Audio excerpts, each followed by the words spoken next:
Well, you get back to the point. I didn't see a lot of hands saying they really wanted it, so there was less than half. Yeah, and the point before was made that it's very small. The 1,700 people that entered the survey was very small. This is 220 people speaking for 7,000.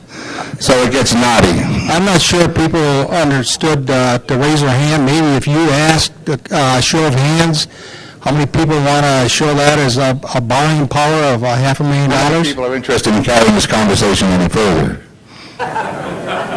Very few.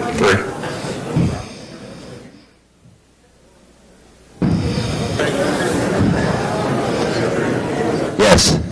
Lucretia Hunt. I don't play racquetball or pickleball or tennis, but I was surprised that with your statement, Bob, about the increase in the amount of pickleball play and everything, that's out as far as 2016-17 for increased courts. And I know that this is an ongoing plan, but I was just surprised that it was out that far. Mm-hmm. Right. Versus some of the others that are 2013-14. Right. I think it's, again, looking at level of activity. A couple things we plan to do is to provide more pickleball courts is line the Dorchester tennis courts to be pickleball courts as well as tennis courts. So that will give pickleball users an outdoor facility. Additionally, they're looking at doing that with one or two of the indoor tennis courts. So we feel like with those two ideas, we can extend the time period in which we need to actually build true indoor pickleball courts. Bob Spencer, 111 Forest View Drive. First of all, I thought the presentation in total was good, but I see some very missing elements in my opinion. And one of them is, what's the projected dues increase for the next 5 years to cover the things that we've watched this morning? And also, I got an awful lot of notoriety out of an October board meeting about a piggy bank, and it appears to me that's exactly what you're doing with that line of credit, is using it for a piggy bank, rather than address the issues and cut some cost out of operations and live within your means.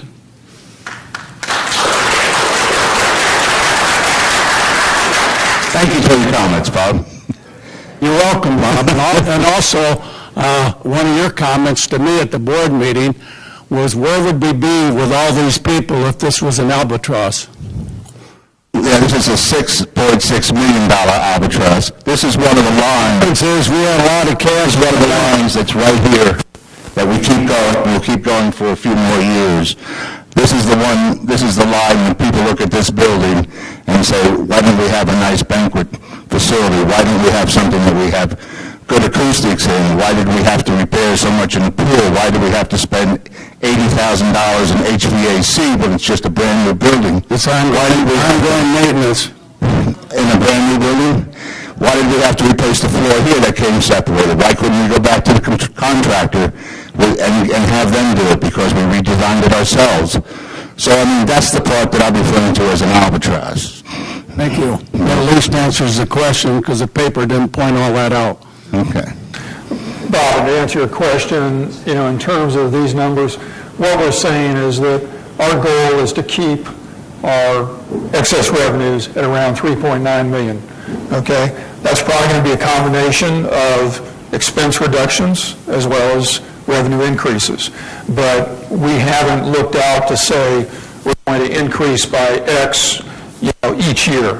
But we think if we can do $3.9 million this year, we should be able to do $3.9 million in future years by balancing everything. This year, we reduced some cost in order to get to that point, in order to get to the point where it was only a $3 per month increase. We'll do that every year to make sure that the increases are reasonable and affordable to the population. But I still think that you have a good idea what it's going to cost to support this in the way of future dues increase, even if it's projected so people have an idea. Actually, we don't. And we're saying that if that top line doesn't come through, then we switch the lines down here. We don't as much in the maintenance, we don't do as much in new improvements.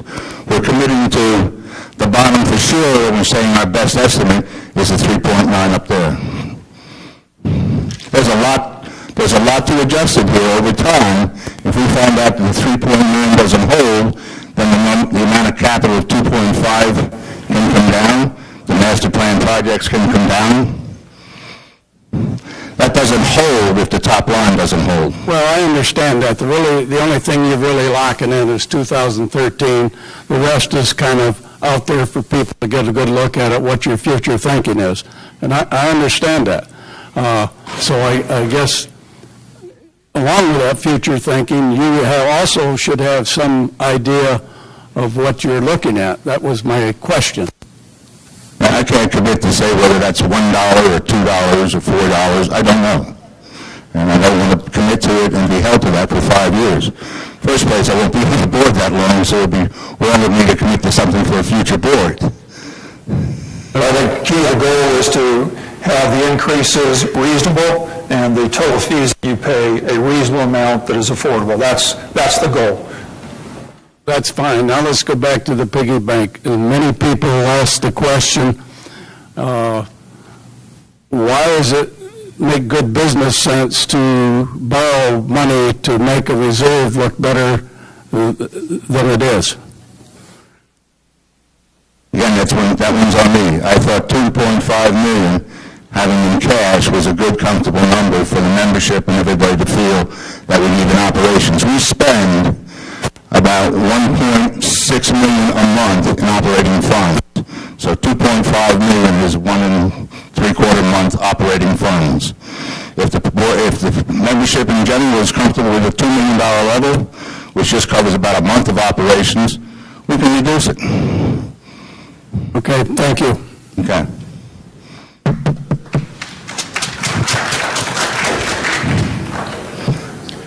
Hi, Bob. Hi. Hi, Jeff. Jeff Heston, great presentation. I also want to appreciate Bob Spencer. I read the article in the newspaper, Bob, like a lot of other people, and I appreciate you bringing up and really being on the expense side of everything, because I think that's where we are at this point. I have a question. With all the different consultants we use, and I think there's a lot of different opinions in the Glade about how much money we should be investing every year in our food service division. I mean, some people say they get the greatest deal in the world, other people complain about it. With the way that we use consultants, I mean, we've got amenity consultants and water consultants and other consultants. Why is it that we don't hear anything about that from you or the board or from management, that we're also going to bring somebody in and take a look at what we're doing from the top and the bottom to see whether we're marketing correctly, whether we're doing all the different types of things we need to do to drive top line, because that's the way we're going to cut out our expenses in the food business, is get more people to eat here. Why have we not looked at the possibility of bringing somebody outside completely blind to come in and take a look at our operations in the food and beverage with marketing and everything else we're doing and give us some recommendations? Actually, on the restaurant side, on Stonehenge, we brought somebody in and they concentrated on Stonehenge, and that revenue has increased dramatically. And that's now become a favorite place of our membership. So that side, I mean, we changed where I would look, we changed the menus of it. That side, in my mind, is fixed. That one is operating well. Now we have to look at Legends and do the same kind of thing. Stonehenge then is not losing money? It's not losing money the way it was. No. Oh, no, it's not the question, Bob. It's not, okay. You know, I for one was in the food business, and when I hear people say the employees won't work and the kitchen's too small, see, that's an excuse. That is not a reason why our food service should be better. How many hundreds of thousands of cars go by Peavine Road and our exit down here? We've got signs out on the interstate. How many cars go, wow, there's this great place up there called the Legends, so let's pull off and go 6 miles. We have our own people going at night. I just wondered if we had anybody look at it as a whole. I know everybody says we're a club. Well, in a club, we put ads up on the bulletin boards and in the newspaper, and everybody comes. It's not that simple up here. There are other things that I feel need to be done. Have we had somebody look at the whole pile and make recommendations for us? Because I don't think the kitchen's too small. I came up here in the 90s to Stonehenge. They're one of the greatest fillets I've ever eaten any place in the United States. They got it out then. I don't know why we can't now. So have we ever had somebody look at the entire package? No, to my knowledge, no. Now, my understanding, Stonehenge back then was a much different operation. We've kind of transformed it to a sports bar, and that has been very successful. Through October, yes, we made money in Stonehenge. Probably by the end of the year, we'll end up losing money because a lot of our traffic, timeshare in particular, drops off November and December.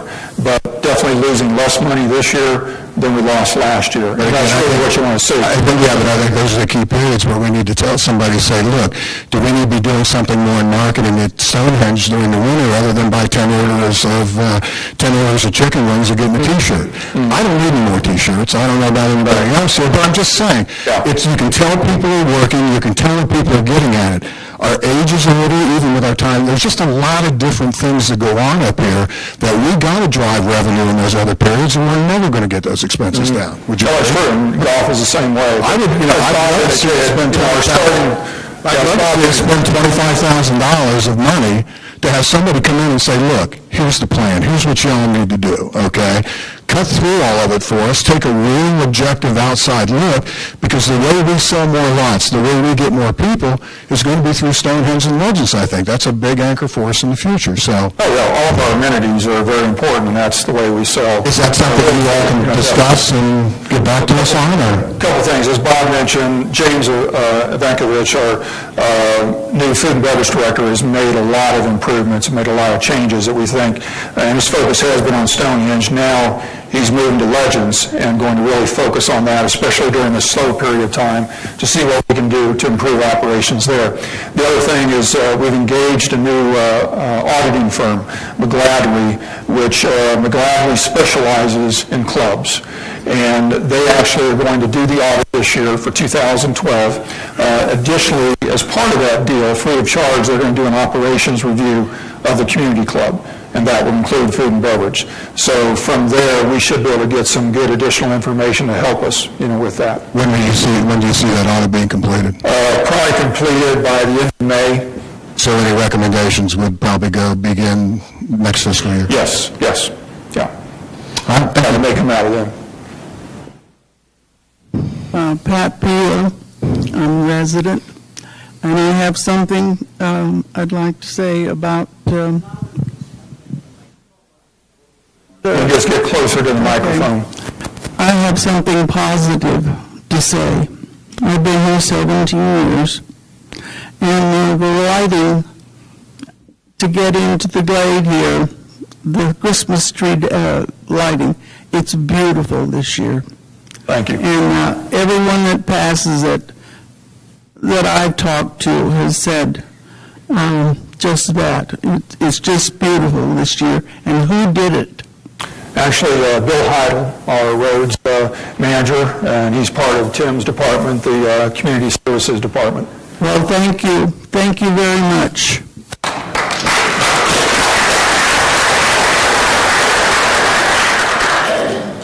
Bob, I'm Bill Piku. I write for the Vista occasionally, and I just want to respond to the gentleman that just recently talked about. Bill, if you can get closer to the mic, please. Higher? How's that? Just get closer to it. Too close? Okay. Closer. Okay, yeah. I'm nearsighted, so. But the gentleman that just talked about the, what can we do more in advertising and what are we doing and things. Advertising is very expensive, incidentally. You can do it. I don't want this to sound self-serving because I don't mean it that way. But I ran a $2 million public relations firm in Dayton, Ohio before I got here. So I understand how the PR and marketing process works. What we do here, I'm working for the Vista right now on a freelance basis. We don't get the message of Fairfield Glade out regionally. The Crossville Chronicle won't do it. Vista won't do it. We need to get more articles into Knoxville, Nashville, those places on the great services that we offer. Now, it can be done, and it can be done inexpensively through product, publicity, and stories. And you and I have talked on this, Bob, but there's just been we haven't done anything. But I just want you to know that it can be done through public relations and not expensive advertising. Advertising really does cost a lot. I'm asking that you consider that possibility in the future. Well, there's no doubt. I mean, that's what I mentioned before, that even golf rounds, we cannot rely on the membership to increase our golf rounds.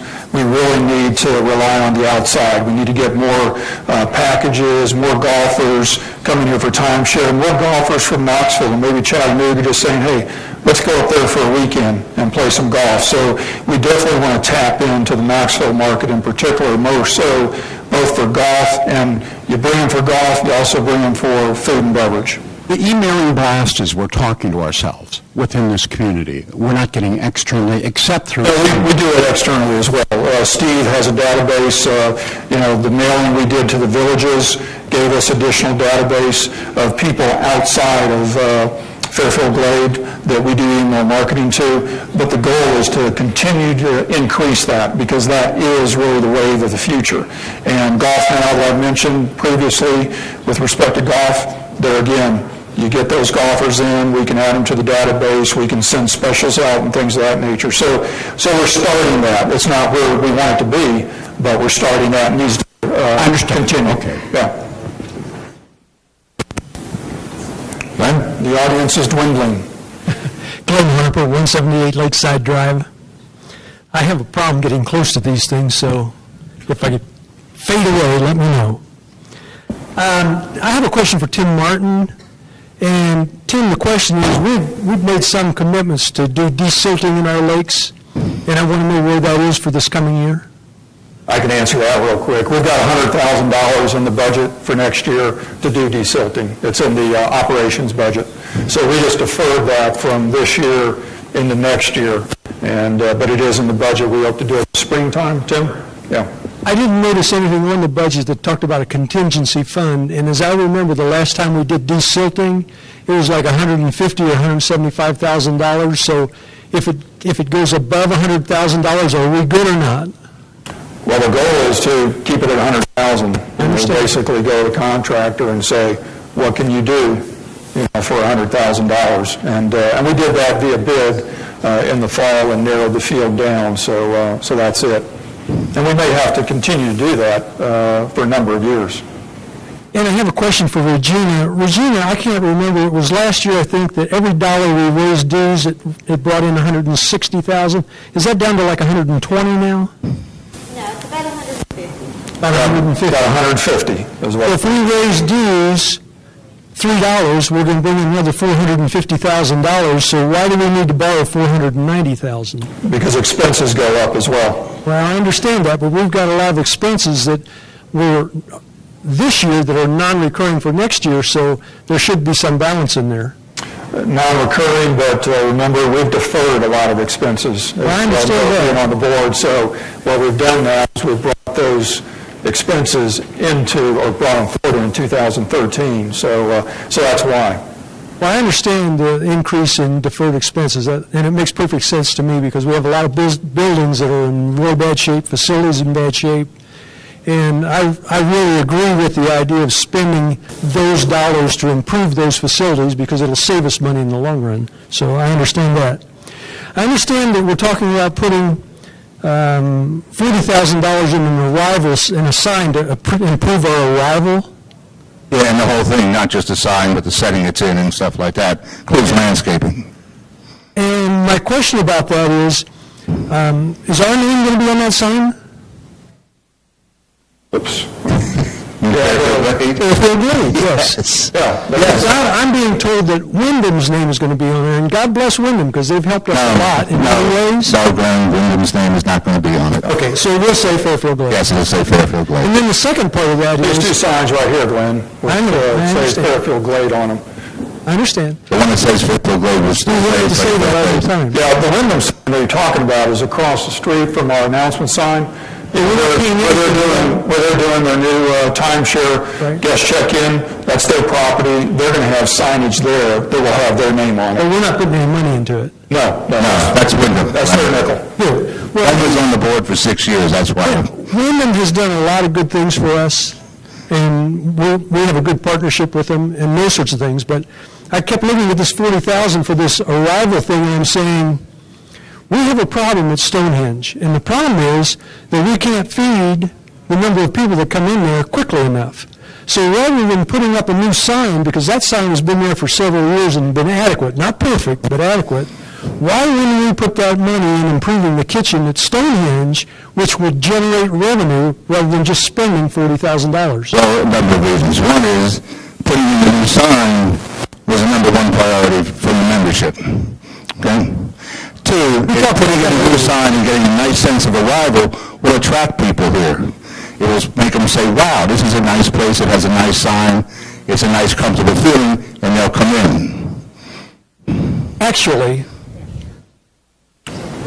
that sign, to put it in now, in my mind, is premature. We have not had any real good information from the state where the road is going or isn't going. We're working on that. There was a meeting yesterday about it. It keeps changing. It does change, and the sign's not going in until we know exactly where they're going. The sign shouldn't go in this year at all then, because they're only working on the first section of the road. The other section that comes up to where that sign is may not be a work done for 5 years. They're finalizing those things there. And we'll get a guarantee from them that because they do change and the sign has to be moved, they will move the sign. Much as they move the billboard signs and stuff down there that are in there right away, they will move them. I guess I'm just saying that I think that there are other things that money could be used for more efficiently, simply. Again, Glenn, as I mentioned earlier, this sign we're probably not going to do anything to in 2013. We originally planned to, but now after seeing the right-of-way design from the state a couple days ago, it probably doesn't make sense to do anything with this in 2013 other than minor upgrades and what have you. This sign, again, they have the right-of-way plan scheduled. They're going through the appraisal process first part of 2013 and probably start actually negotiating with us and other property owners in summer. So we have a good sense of this sign and its location, but we will confirm everything with the state before we do anything at this location. Well, that's similar to the renovations we talked about doing at Robert Hood Park, and that had to do with, we didn't do anything there because we didn't know where the road was going to go, and that Fairfield Glade sign falls into that. Is there something dramatic, Glenn, because the people are getting anxious? I got one more question. You're losing the audience again, Glenn. Guys, be patient. We approved several months ago refinancing this community conference center. And Right. to my knowledge, that refinancing has not occurred as yet. And That's correct. is there a particular reason for that? We're still negotiating with Wyndham and the timeshare on the wording of the agreement. For people's knowledge, when did we build this, 2007? 2008. 2008? The board at that time made a letter agreement with the timeshare units, and they deferred all the serious problems, such as what happens when the loan gets refinanced or something like that. And they referred to in the letter the fact that there would be a final agreement. That never happened. So now when we have an opportunity to refinance, we have to go back to the timeshare people and get a final agreement with them. That's taking time between their lawyer and our lawyer. That's taking time. And we're doing it because it wasn't done originally as it was supposed to. Well, and we're doing it too to do refinancing that would save us thousands of dollars every month in interest. That's correct. I'm saying we're doing the renegotiation because it wasn't done 4 years ago when it said it was going to be. The longer we go not getting that done, the more thousands of dollars it costs us because of timeshare. That's correct. And if it had been done by the board 4 years ago, we could have had it done 3 months ago, and the membership could have saved a lot of money. But it wasn't done. Whatever. Yes. Okay, thank you. You're welcome. Okay, my name is Robin Campbell, and I have been a resident here for 20 years. And today I'm proud to say that I'm a Fairfield Glade resident and have been for 20 years. And there have been questions between people, as is evidence here today. But in the end, the people who we have elected to be the decision makers have made the best decisions possible, and we congratulate them and we thank them for their present case. Once in a while. Now I have one question. That's going to negate it all. No, not. Earlier discussion, and then you just mentioned a question or a statement that you had meetings with the Highway Department. Right. And knowing that the Highway Department is not going to approve a stoplight at St. George, at Food City, and at Lakeview, in the discussions, and does anybody know, has the idea of traffic circles ever come up? Traffic circle is a new concept to a lot of us of our age. I didn't want everybody to know this, but I used to live in Jersey, and they had traffic circles. I mean, you just close your eyes, hit the gas, and you go. And I know those traffic circles. They are tough. For our generation, I don't think it's a good idea. The answer to the question then is no. Okay. Right. Typically, you won't see a traffic circle on a state highway. Now, there may be